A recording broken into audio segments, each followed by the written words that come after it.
Vamos a empezar con agradecimientos. En primer lugar, quiero agradecer a Pablo, Verónica y Jorge, que hoy están acá acompañándonos y me alegra mucho.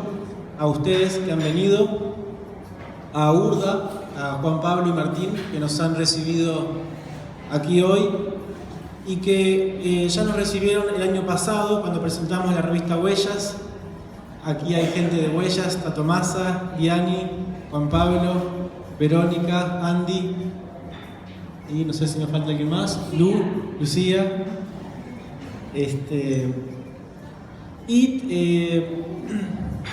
La idea original de esta presentación era no hacer ninguna presentación.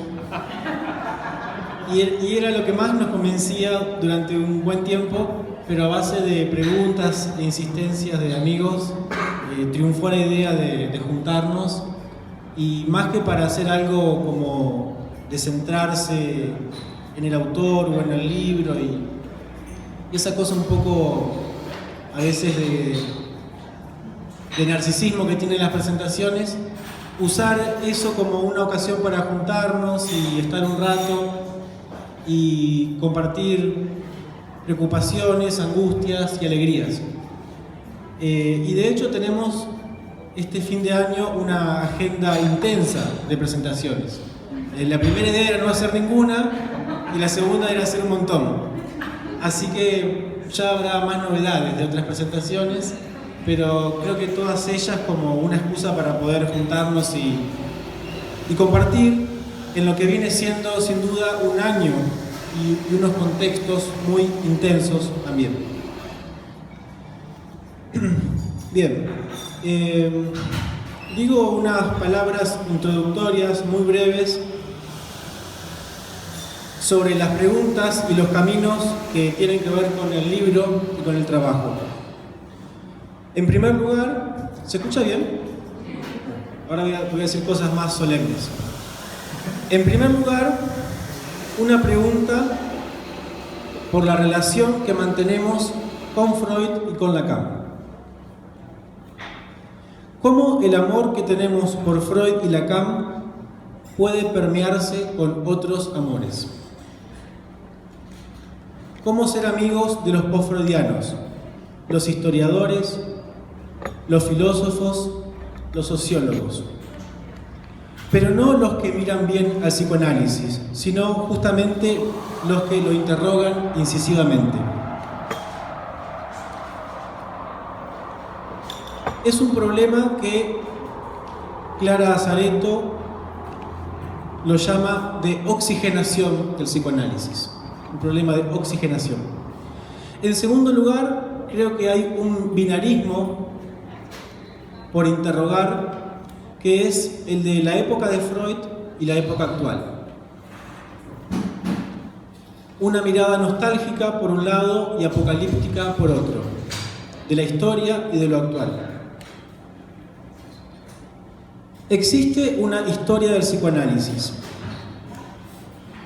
pero no está en el pasado, sino en la transferencia, como un espacio poblado de deseos, invenciones, aportes, discusiones, expulsiones, retornos, colonizaciones y revoluciones.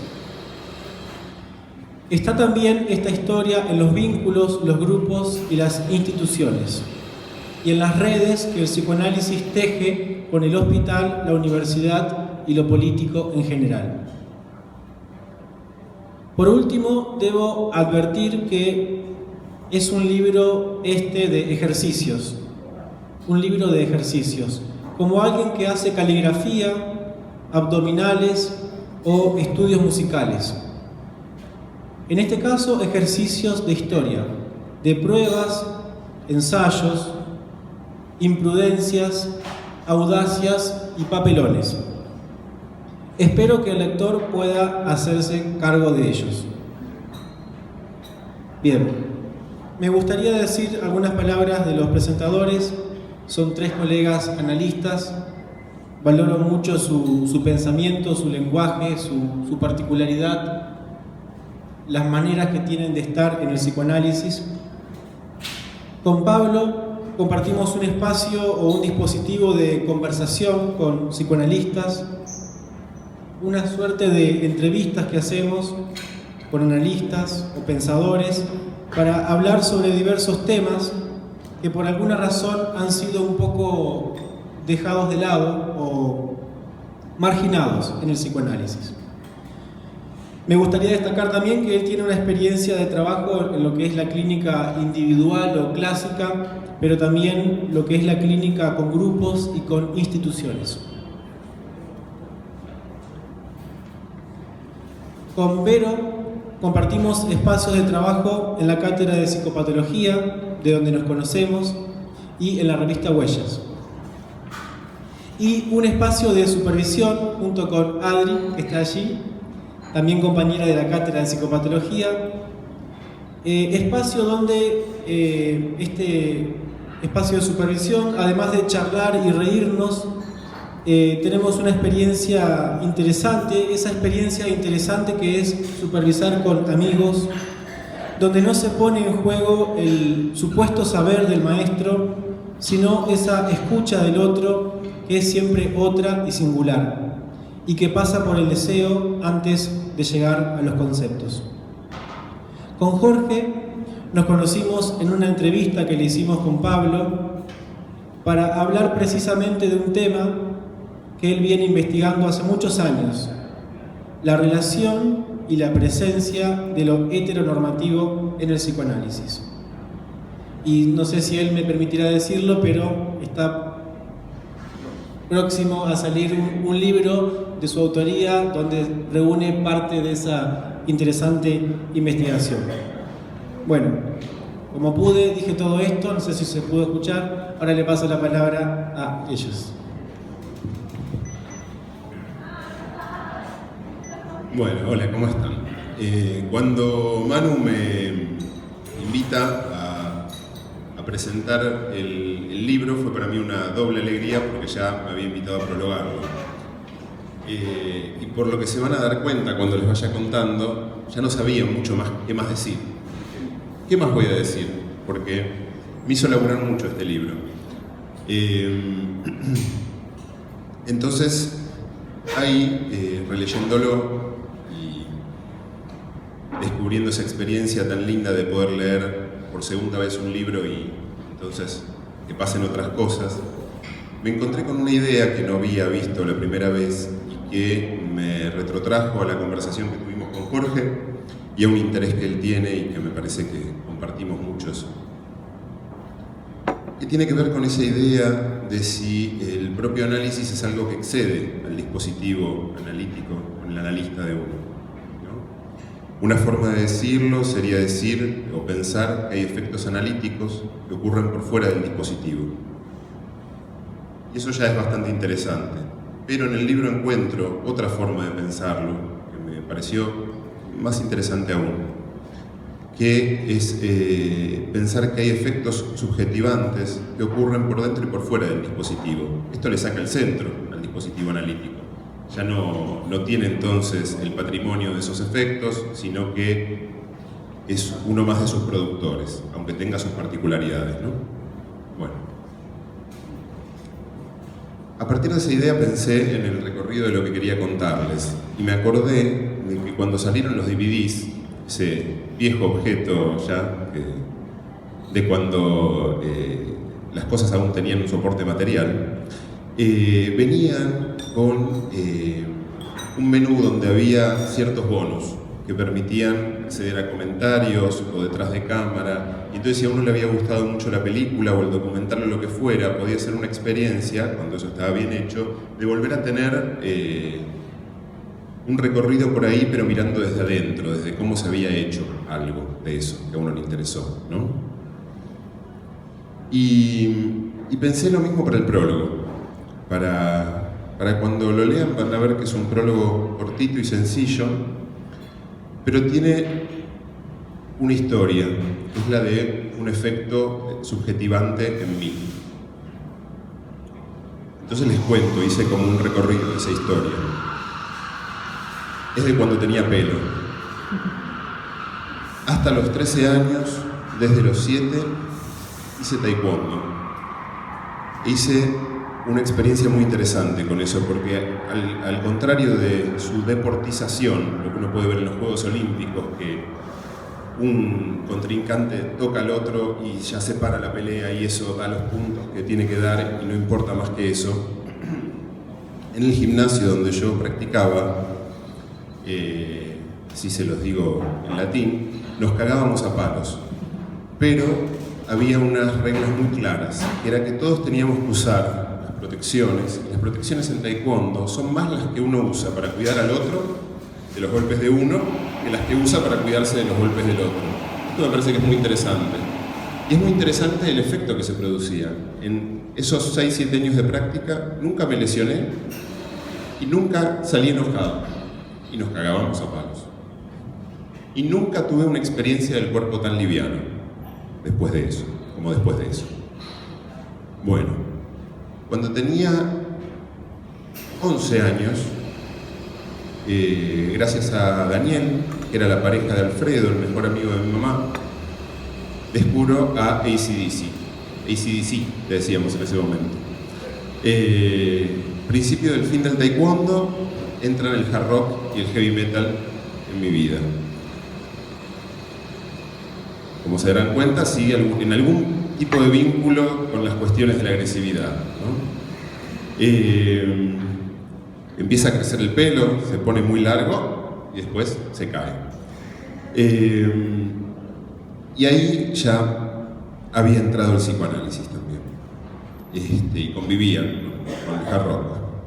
Y en esa experiencia, el psicoanálisis como estudiante, vivo primero lo que llamaría un fervor Lacan, que podría ejemplificar con la convicción que yo tenía en ese momento de que lo que distaba entre mi comprensión absoluta de todos los fenómenos que hubiese para comprender en el mundo y el lugar en el que estaba, la distancia esa estaba únicamente mediada por mi falta de comprensión de la obra de Lacan. Esa era la distancia que había entre una cosa y la otra. En el momento no me daba cuenta, pero después me di cuenta que yo estaba convencido de esto, pero convencidísimo. Me faltaba leer a Kierkegaard, me faltaba ver cuadros que no había visto, me faltaba leer lingüistas, y eso iba a ocurrir en algún momento. Y si no ocurría, iba a ser por algún déficit de mi inteligencia y no por otra cosa. Bueno, después de eso y como liberación, me puse anti-lacaniano, fervorosamente también, con el mismo fanatismo. Y por suerte, después pude hacer una especie de cosa no tan binaria, y para mí no es ni sin Lacan ni solo Lacan, es en este momento, como para tantos otros. Bueno, pero sigue esta cosa fervorosa y como van viendo en esa línea. Entonces Manu me pide que escriba el prólogo. Me lanzo a la lucha contra lo cerrado en el psicoanálisis y escribo 17 páginas y paro y lo llamo y le digo, che Manu, ¿cuántas páginas tiene el libro? Porque como estaba en un documento, yo no sabía, no tendría que ser la mitad del libro, ni me imagino yo nunca había escrito un prólogo. Y él, que es tan amable en sus modos, ¿no? Me dice, bueno, sí, sin decir es un poco largo, me lo hace entender, ¿no?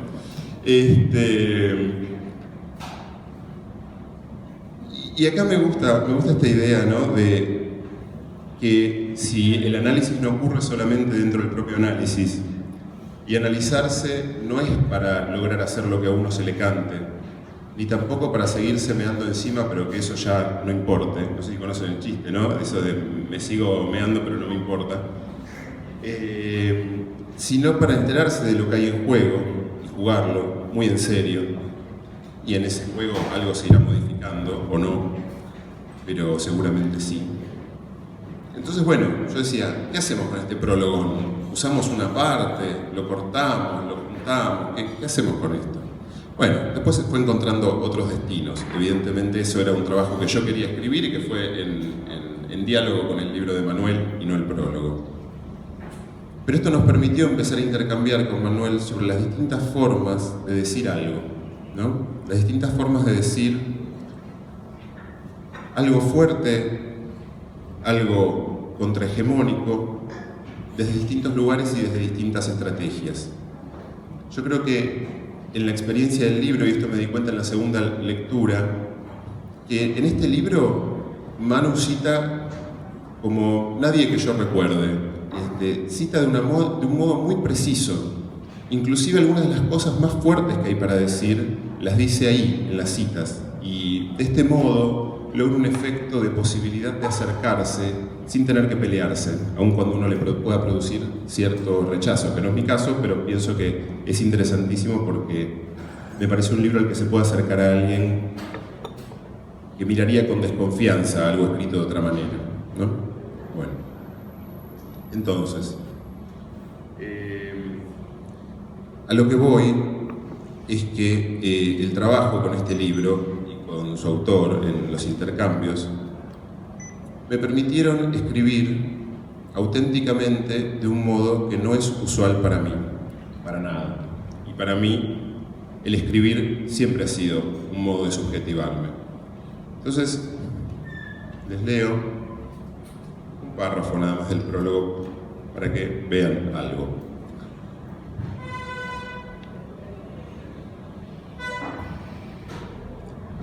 Vengo hablando de cómo podemos hacer para que el psicoanálisis siga siendo contemporáneo. Y digo, Manuel nos aporta elementos para esto. Su forma de escribir produce diálogo, ayuda a dar forma a ideas que veníamos intentando pensar. Su preocupación por el psicoanálisis me conmueve. Lo cuida porque todavía no puede cuidarse solo. Cuida a los que aún no pueden cuidarlo, solo repetirlo. Todos ellos son creadores en potencia y por eso busca resguardar la posibilidad de sus gestos espontáneos. Manuel tiene unos modos que tienden puentes, y eso es extremadamente valioso en tiempos de polarizaciones que generan y mantienen el odio y hacen de las diferencias oposiciones. La preocupación por la época es necesariamente política. Manuel no concibe un psicoanálisis que no esté atravesado por su tiempo. Pienso que es su afán que vuelva a estarlo. Que el psicoanálisis atraviese esta época como hizo con la que le dio origen. Fíjense en eso que escribí, no me estoy peleando con nadie, no estoy a las piñas, no estoy enojado, nada de todo eso que me pasa en otros lugares, ¿no? Entonces digo, eso es un efecto que a mí me parece muy interesante de este intercambio con Manuel, porque realmente siento que lo escribí de un modo auténtico para mí.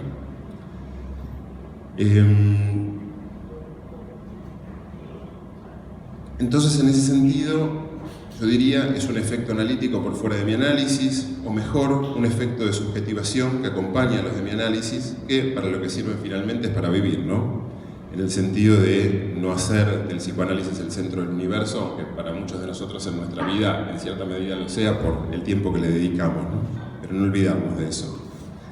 Y para terminar, lo que quería decir es una impresión general que tengo sobre el libro, en términos de identidad, diría, de la identidad que pone en juego el autor. Yo no sabría decir si el libro es un libro de psicoanálisis o un estudio Foucaultiano sobre la historia del psicoanálisis o la relación del psicoanálisis con la historia. Y creo que eso habla muy bien del libro porque permite jugar desde distintos lugares y no hay una defensa acérrima de una cuestión u otra, sino una invitación a pensar ahí, ¿no? Creo que cuando la identidad no está ni tan definida ni tan defendida, pasan cosas muy interesantes. Bueno, era esto.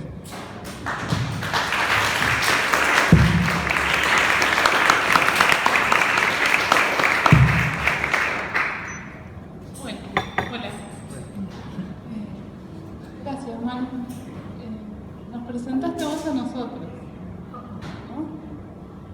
Gracias.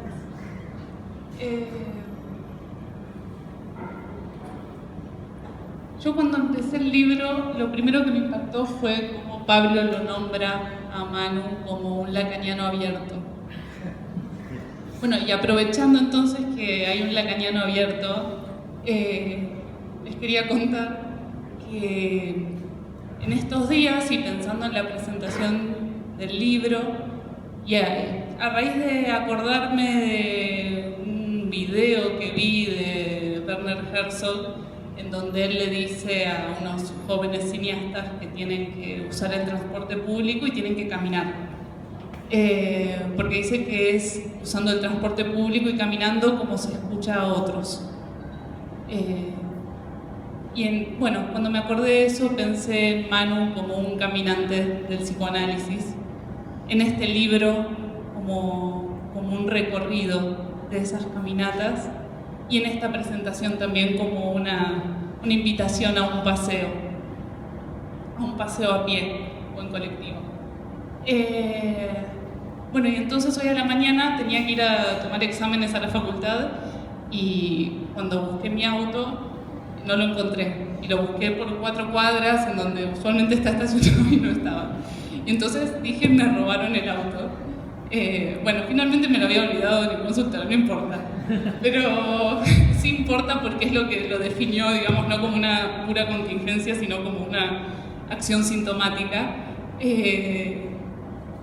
Un querer andar a pie. Y creo que eso es lo primero que yo agradezco del encuentro con este libro. Me parece que es una invitación a caminar, a escuchar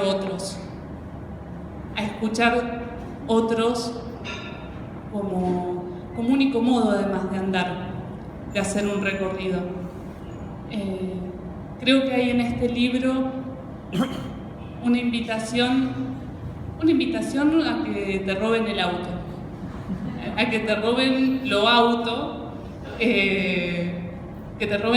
y entonces puedas escuchar otros.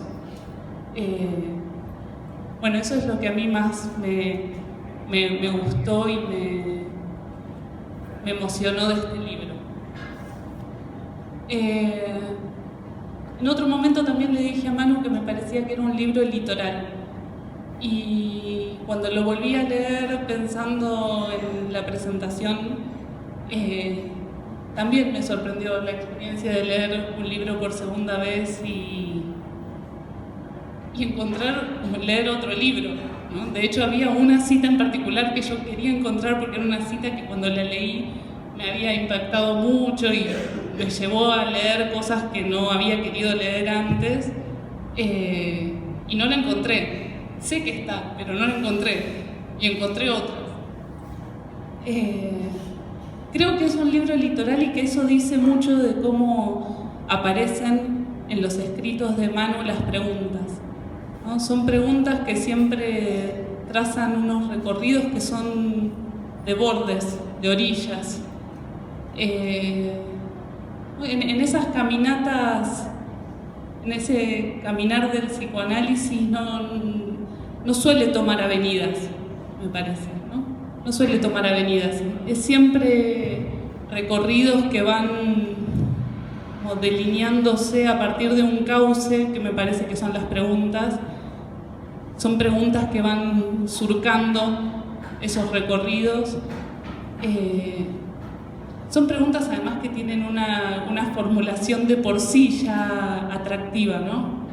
¿Qué es el psicoanálisis? ¿Quiénes son los pacientes del psicoanálisis?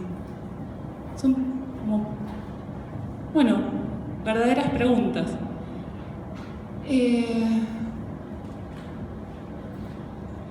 Así que eso en principio. Este libro a mí me robó lo auto. No voy a hacer la denuncia igual, pero lo digo acá. Después hay algunas cosas, algunas palabras. Le dije a Manu que mis nervios tenían que ver con que venía con algunas palabras sueltas. Con algunas palabras sueltas que encontré en el libro y que quería traerlas. La primera, obviamente, es la de la época. Me gustó mucho encontrar las muchas épocas como forma de abordaje del tiempo y el espacio en el que estamos. Y también me gustó mucho, y esto me parece que también tiene que ver con que es un libro litoral, la formulación de lo contemporáneo como aquello que precisa que el periodo no esté cerrado, que no esté clausurado, como único modo de pensar que el único modo que tenemos para poder pensar qué es la época es pensarla como abierta. Y agregaría no solo como abierta, sino como abierta y en tanto muchas épocas. De hecho, la pregunta por qué es la histeria como pregunta abierta, que está formulada en el libro, habla de paradigmas vivos. Eso, paradigmas vivos. Vivos es que tienen movimiento.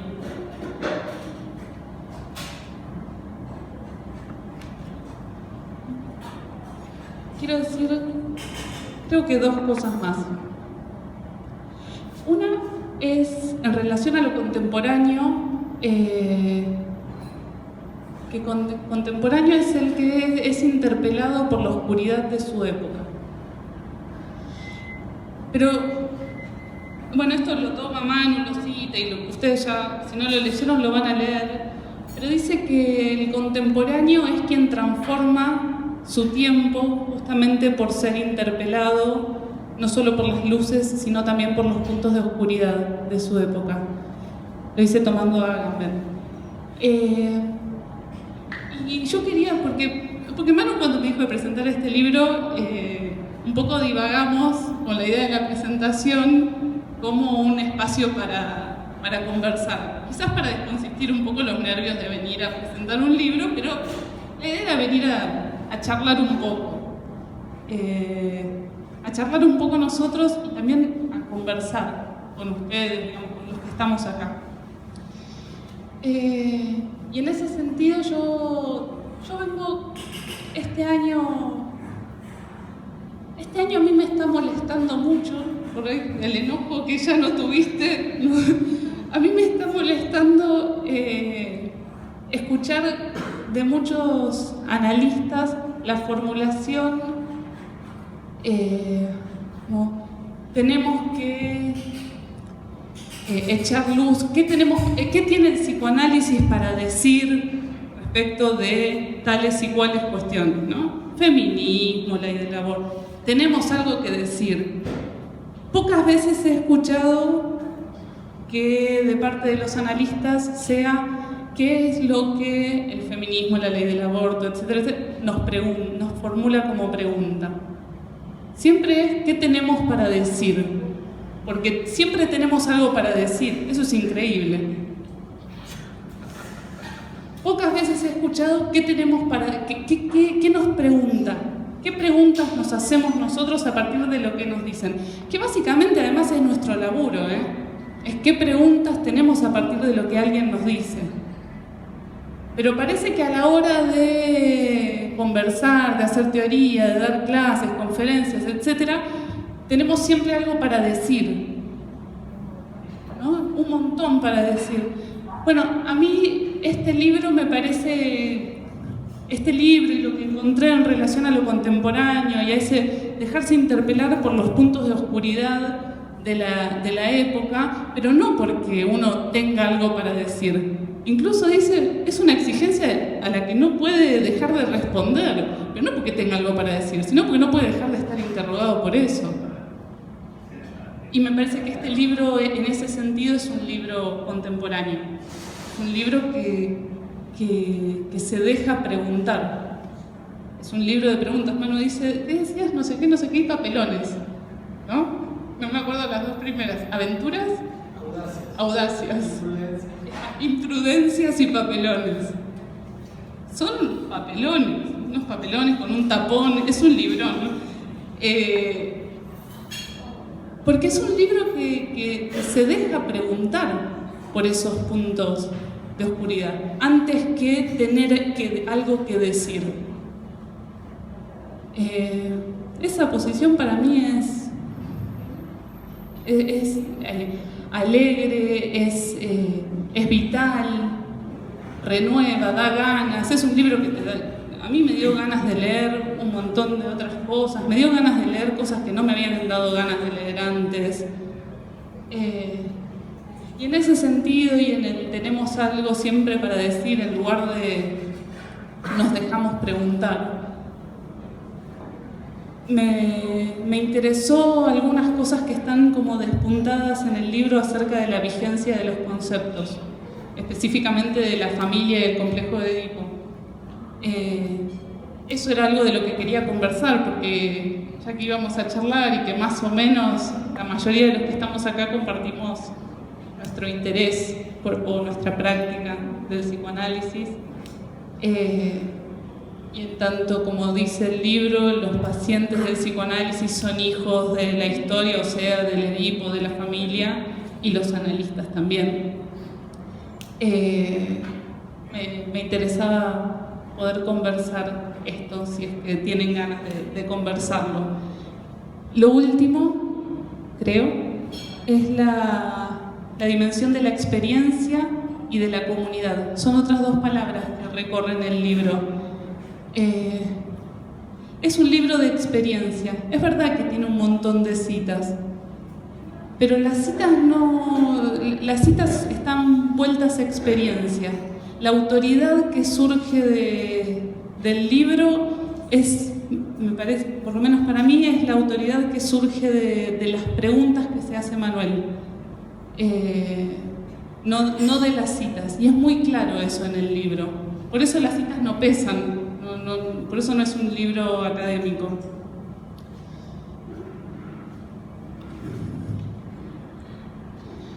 Lo último, a mí también me pareció que este era un libro, vos decías si es un libro psicoanalítico o no es un libro psicoanalítico, de psicoanálisis o no es de psicoanálisis. A mí este libro me pareció que era de contra-psicoanálisis, porque lo que hace es desenvolver al psicoanálisis para restituir al psicoanálisis cierta relación con lo que le existe, con lo que le da consistencia y con lo que le hace le da función de agujero.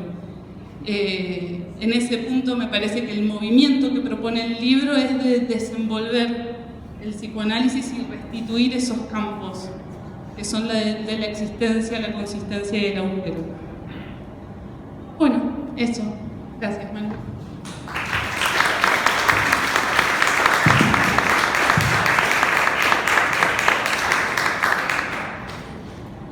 Hola, bueno, mi primer miedo ya lo superé, que era que ellos dijeran lo que yo iba a decir y que ya no tuviera nada que decir, o peor, tuviese que repetir porque no iba a inventar algo sobre el momento. Mi modo de pensar es escribiendo. Yo podría suscribir una frase que dice Peirce, el lingüista, que dice que no se piensa con la cabeza, se piensa con el tintero. Solo que yo pondría teclado, pero la idea es la misma, así que disculpen, pero les voy a leer. Prefería tener el talento de ella de poder hablar sin leer, pero no me sale. Así que hice un escrito, pero cuando venía en el subte para acá, me di cuenta que tenía que agregarle un epígrafe, que es 2 versos de una canción de Spinetta, que dice que no todo tiempo por pasado fue mejor, mañana es mejor. Que me parece que iría muy bien con el texto de Manuel. Entonces digo que todo esto arranca como una historia de amor, siendo todo esta vez el hecho de que yo esté aquí sentado teniendo el privilegio de presentar el nuevo libro de Manuel junto con Verónica y con Pablo. El 3 de mayo del año pasado recibo un mail de Pablo, al quien yo conocía por las redes, como uno conoce a la gente en las redes sociales, lo conocía como Pablo en transición. Me dijo, me conocés en las redes como Pablo en transición, y me proponían, como les contó recién Manuel, de hacer una charla conmigo. Ellos en ese momento Manuel tenía un blog que sigue teniendo, pero que cambió de nombre. En ese momento se llamaba Lo que abunda no daña. Y me dice lo que abunda, y que tuviéramos una conversación que después sería desgrabada. Esto me resultó súper interesante y me la remitirían para que yo la intervenga de todas las formas que quisiera, que agregue, que saque, que modifique. O sea, ¿cómo iba a decir que no a una invitación? Primero de alguien que se dé a llamar como Pablo en transición, ya está aceptado. De alguien que tenga un blog que se llama Lo que abunda no daña, obvio, sí. Y mucho más de que alguien que me propone, dice, ¿cómo no me voy a entusiasmar con alguien que me proponía este formato? Y acá cito el mail ese, para que en el encuentro se pueda hablar con total libertad. Y además significaba que alguna de las botellas que yo había tirado al mar había llegado a alguna playa. Por mis gustos y por mis limitaciones y nada, azares de la vida, yo me mantengo ajeno al mundo académico y bastante al margen de las instituciones psicoanalíticas, salvo mi propia tribu, pero es chiquita, así que no tiene mucho peso. De modo que cuando largo mis ideas al mundo, no sé a dónde van a parar, siguen caminos ignotos, de pronto me viene un retorno como ese mail. Y obviamente me hacía muy feliz que una carta hubiese llegado a destino. Pero cuando finalmente nos encontramos con Manuel y con Pablo, fue amor a primera vista, al menos de mi parte. O sea, ménage à trois. Como ustedes saben, la teoría de la media naranja está muy desacreditada en nuestro medio, o si prefieren una cita erudita, la teoría del andrógino está muy desacreditada, en la medida en que, digamos, esa teoría representa esto del encastre perfecto entre uno y el otro. Y es cierto, la castración, la incompletud, no tiene cura. Pero hay otro aspecto del mito que me parece interesante, en el sentido que arma una narrativa, una ficción que da cuenta de ciertas experiencias bastante comunes, cuando uno se encuentra con otros con los que siente desde el primer momento una afinidad sorprendente, con los que sabe desde el primer momento que tiene puntos fuertes en común. Esto es lo que me pasó con Manuel y con Pablo. Y además amé desde el comienzo la dinámica entre ellos. Son tan distintos y tan complementarios. Me evocaron al inspector Bresik y a su amigo Carl. Y ustedes dirán, ¿quién es el inspector Bresik y su amigo Carl? No sé, pero lo cita Freud en la interpretación de los sueños, cuando analiza el famoso sueño de la inyección a Irma y habla de su amigo Otto y su amigo Leopold, dice que tienen esa dinámica. Son muy distintos, pero se complementan mucho mutuamente, así que para mí quedó como una especie de símbolo de lo que era ese tipo de relaciones. Y además con Manuel y Pablo era evidente que entre ellos fluían muchas ideas, mucha creatividad y mucho afecto. Y bueno, daba la impresión de que la afinidad no solo fue percibida por mí, porque estoy acá invitado, o sea que alguna afinidad se nota que hubo, no era solo un fantasma mío. Entonces, acá estoy presentando el libro de Manuel, y no estamos hablando de Cortázar. Está enteramente, este libro van a ver los que no lo hayan visto todavía, que está enteramente estructurado alrededor de preguntas. No solo el título del libro, sino que cada uno de los capítulos es una pregunta. Y así tenemos primero el título, que es ¿qué es la época?, que lleva, tal vez volvamos sobre ello, un subtítulo, que es Psicoanálisis, Historia y Subjetividad. Y luego las preguntas que van puntuando los capítulos,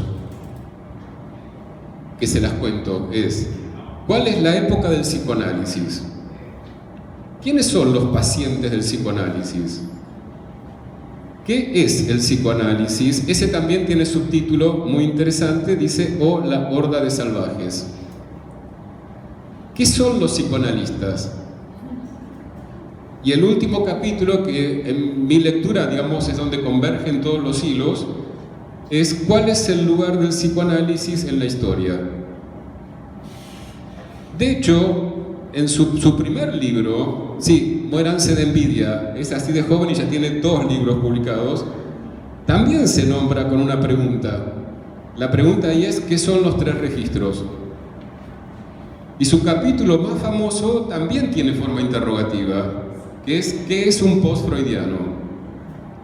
Y como ven, no cualquier pregunta. Interroga algo que se da por supuesto, sin investigarlo, a partir de las palabras del maestro. His Master's Voice. Los que sean más viejos van a saber qué es His Master's Voice. Era el logo, no sé, como la frasecita de la RCA. Entonces había una de esas vitrolas con esas bocinas grandes y había un perro que paraba la oreja porque supuestamente escuchaba la voz de su amo.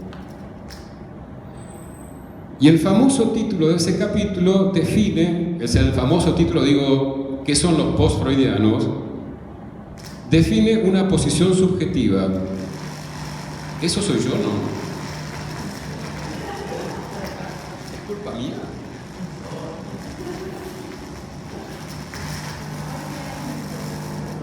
Ahí está. Define una posición subjetiva, la del no creyente, del curioso, del que está decidido a pensar por sí mismo. O sea, que no cree que el relato canónico es a creer ciegamente. No son actitudes que abunden. Como bien dice Pablo, un lacaniano abierto, agarrémoslo. Manuel es el que, en un encuentro en el que participé hace poco, discutíamos, ya ni me acuerdo de qué, pero con toda tranquilidad y con esa voz, creo que él tiene una voz que siempre es tranquila, siempre es como muy calma. En el medio de la discusión dijo, en esa voz inalterable, lo que no se puede, él dijo, el problema es que lo que no se puede cuestionar es a Lacan. Y fue muy, como una de esas frases que ordena la discusión, tipo, ok, está claro, ese es el punto. Y en ese sentido, él, al igual que Pablo Tachmann, al igual que yo, pertenecemos a la horda de los salvajes. Como se ve, todas las preguntas que ordena este libro, el que estamos presentando, tienen la complejidad de lo muy simple. Las preguntas que pareciera, para los espíritus más desprevenidos, que no haría falta hacer.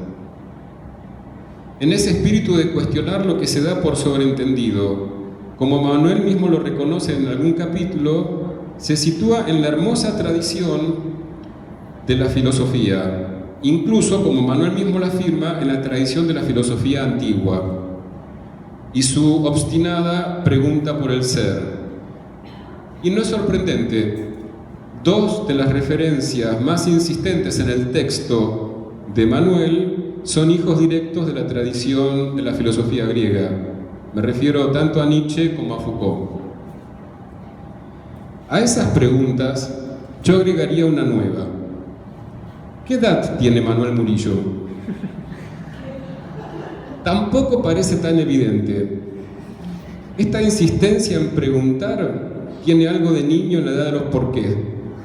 De esa sorpresa ante lo que el adulto naturalizó, que aún conserva el niño.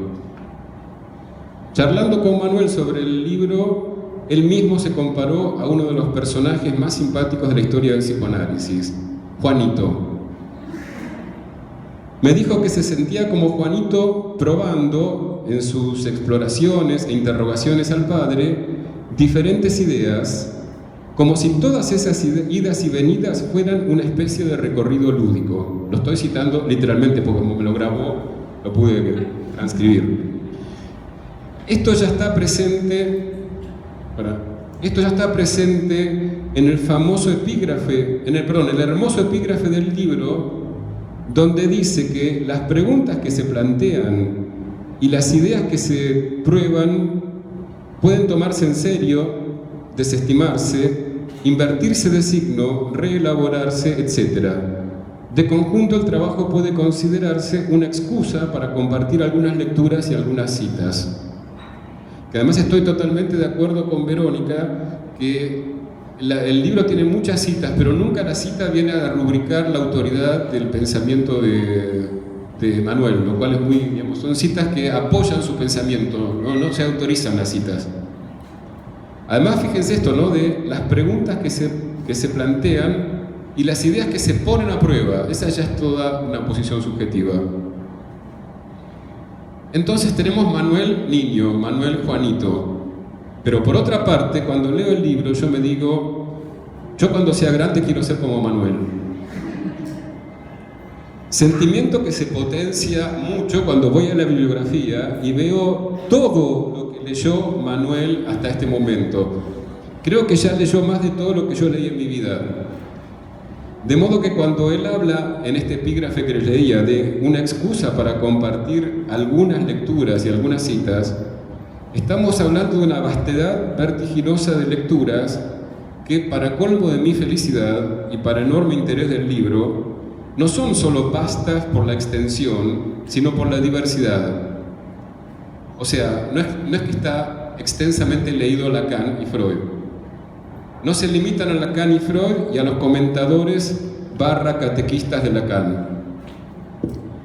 porque el libro, como su subtítulo lo destaca, pone un especial énfasis en la dimensión histórica del psicoanálisis, tanto del psicoanálisis como teoría, como, punto muy importante, del psicoanálisis como institución. El libro dialoga con protagonistas de la historia del psicoanálisis y encontramos las más diversas referencias: Jones, Jung, Winnicott, Grinson, Nacht y, por supuesto, las ovejas negras que recurrentemente puntúan la historia del psicoanálisis: Gross, Reich, y me atrevería a sumar en ese listado a Ferenczi. Además, algo a lo que le doy muchísimo valor e importancia: su libro establece una muy honrosa genealogía en el psicoanálisis argentino, nada menos que Ulloa y la gran Silvia Bleismar. Diría, y esto sin duda es una lectura muy personal, no se la adjudiquen a Manuel, yo me hago cargo, que el libro intenta subsanar el daño que produjo en la transmisión del psicoanálisis el loco narcisismo de Lacan. Lacan sin duda era un genio y en muchos sentidos me defino como lacaniano, a mi modo, por supuesto. Pero eso no me impide ver algo muy complejo en su narcisismo que lo lleva a denostar a todo psicoanalista, excepto Freud, con el que pretende establecer una relación privilegiada, una suerte de hijo único y heredero y salvador. Todo muy cristiano, como ven. Esta actitud de Lacan no solo incuestionada, sino más bien reivindicada, que como otro genio no exento de locura, Lacan, como otro genio no exento de locura, quiso que los universitarios lo leyeran por 300 años, y ambos lo vienen logrando, produjo un efecto, a mi juicio, muy negativo, nefasto, que fue borrar la historia del psicoanálisis.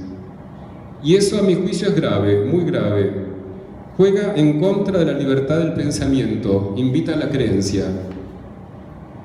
Casualmente o no, lo primero que hablamos con Manuel y con Pablo en ese encuentro que tuvimos el año pasado fue de eso, del efecto negativo que tuvo sobre la transmisión del psicoanálisis esa desgarradura que produjo el narcisismo loco de Lacan. El testimonio de que lo que digo es verdad lo pueden ver ustedes en el blog, que ahora se llama Psicoanálisis y no Psicoanálisis, o también lo podrán constatar en el libro que estoy por publicar, donde la conversación figura como bonus track. Este nuevo libro de Manuel viene a intentar restaurar un puente hacia esa parte de la historia que el lacanismo dejó en la sombra al caer bajo el hechizo del deseo de su maestro. Como dice Pablo Tachman en el prólogo del libro, Manuel tiene unos modos que tienden puentes.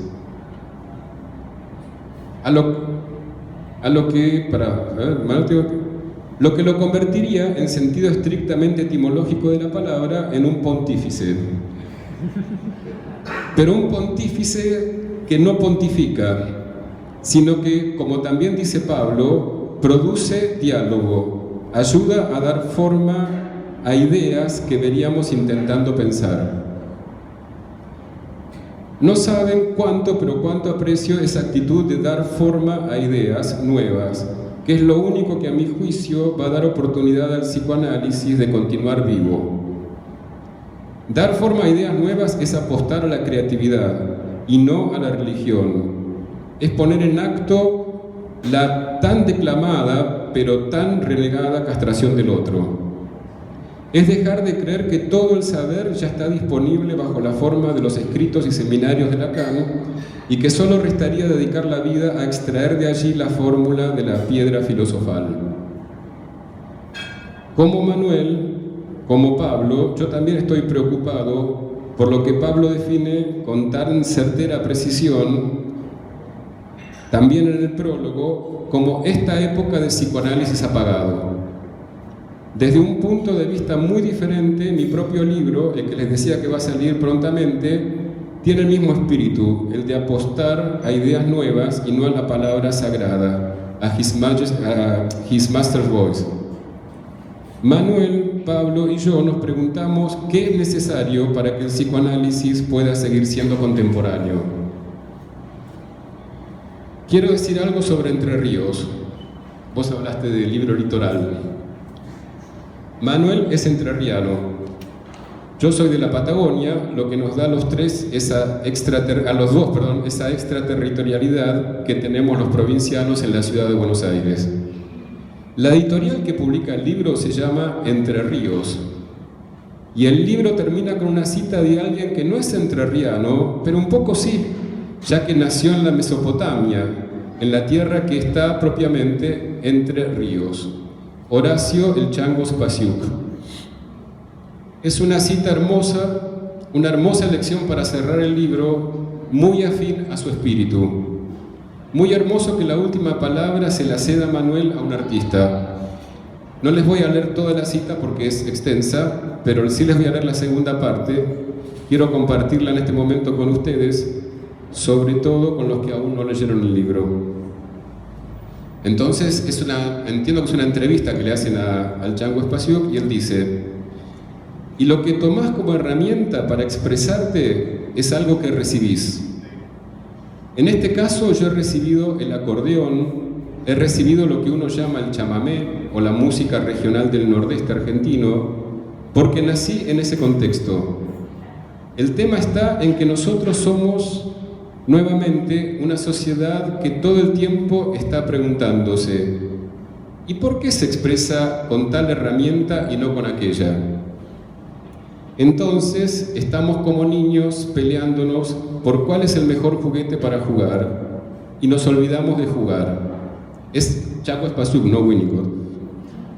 Cada juguete o cada herramienta es simplemente eso, una herramienta para ir. Es como suelen decir los hombres sabios, es tratar de ir a través de la forma en busca de algo que no la tiene. Esa es la cita del Chango Spasiuk. Este es un libro que se anima a jugar, a usar los conceptos como herramientas y que no le teme a ir en busca de lo informe, que es el lugar desde donde algo nuevo puede nacer.